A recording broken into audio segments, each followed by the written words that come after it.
ගෙදර මාමයි පාපයි රණ්ඩු වෙලා ගෙදර තිබ්බ බඩු මුට්ටුත් එක්ක පොලේ ගැහුවා. බලන්නකෝ වෙයි මේ. හායි හලෝනේ. ඔයාලා බලනවද මම මේ මොකද්ද මේ කියවුවේ කියලා? නෑ නෑ මෙහෙ රණ්ඩු වෙච්ච එකක් නෙවෙයි කිව්වේ. මම එක කතාව ඉදිරියේදී කියන්න මොකද හේතුව කියලා. හලින් මුලින්ම කියන්න. මගේ channel එක subscribe කරලා පොඩි support එකක් දෙන්න. ඉතින් දිගටම රැඳිලා ඉන්න එහෙනම් වීඩියෝ එකත් එක්ක කතා කරමු අපි. නෑ නෑ මෙයාලා රණ්ඩු වෙලා නෙවෙයි. අපේ ගෙදර ඉන්නවනේ චූටි බබාලා 3 දෙනෙක්. 3 දෙනාගෙන් දෙන්නෙක් ගෑල් ළමයි අනිත් එක්කෙනා පිරිමි ළමයි. ඉතින් මෙයාලා සෙල්ලම් කර කර හිටියේ මම කොසියේ උයනක මං හිටියේ. කොහොම හරි එක ගෑල් ළමෙක් ඉන්න අය ගොඩක් දඟයි. එයා ඔය කබඩ් එක උඩට නැගලා තියෙනවා. නැග්ගට පස්සේ ඒකත් එක්කම බිම පෙල්ලිලා. ඒක ගොඩක් හයියයි. ගොඩක් බර එකක් කොහොමද පෙල්ලුනේ කියලාවත් හිතා ගන්න බෑ. ඒ ළමයාව දෙයියෝ බලලා වගේ අද ඒ ළමයාට කිසි අනතුරක් නැතුව එයා අද හොඳට ඉන්නවා. කිසිම කරදරයක් නැහැ. දෙයියෝ බලලා වගේ ඒ ළමයා බේරලා තියෙන්නේ.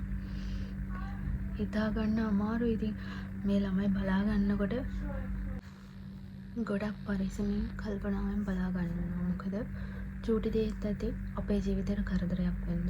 මොකද අපි ඇග්‍රීමන්ට් ගහලා මෙහාට එන්නේ ඒ හැමදේම වගකීම බාරගෙනනේ.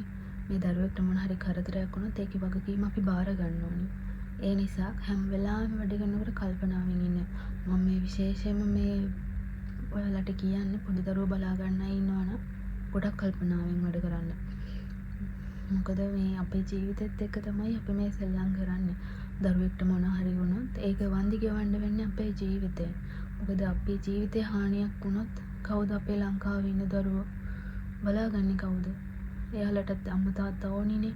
එතකොට අපේ ඒ දරුවන්ට අම්මා කෙනෙක් නැති වෙනවනේ. ඒ නිසා හැම වෙලේම වැඩ කරනකොට කල්පනාවෙන් වැඩ කරන්න. චූටි දෙයක් ඇති, පොඩි දශමෙත් ඇති අනතුරක් වෙන්න. ඒ අනතුරු වළක්වගෙන වැඩ කරන්න අපි දැනගන්න ඕනේ. දැන් මම කුසියේ ඉද්දි ඒ දරුවන්ගේ තාත්තා කාමරේ හිටියා. ඒත් ඒ මිනිස්සු බලන්නේ නැහැ දරුවෝ. ගෙදර වැඩකාරයෙක් ඉන්නවනම් එයා තමයි හැම වෙලේම දරුවෝ බලන්න ඕනේ. ඒ තාත්තත් කාමරේ ඉඳලා ඒ දරුවෝ බලන්න බැරි වුණා කියන්නේ. එතකොට එයාලගේ දරුවෝ ගැන තියෙන උනන්දුව හිතන්නකො මොන වගේද කියලා. ඒකයි මං කියන්නේ කල්පනාවෙන් වැඩ කරන්න. බොහොම කල්පනාවෙන් වැඩ කළා මේ අවුරුදු 2-3 ඔයා ඉන්නේ ඒ කාලේ ගෙවලා ලංකාවට යන්න. ලංකාවට ගිහලා සතුටින් ජීවත් වෙන්න පුළුවන් ඔයාලගේ දරුවොත් එක්ක. ඒ නිසා චූටි දරුවෝ බලා ගන්න ගොඩාක් සැලකිලිමත් වෙන්න. එච්චරයි මට ඔයාලකින් ඉල්ලන්න තියෙන්නේ. හරි එහෙනම් තව වීඩියෝ එකකින් හමු වෙමු. පරිස්සමින් ඉන්න හැමෝම. මිසන්නයි.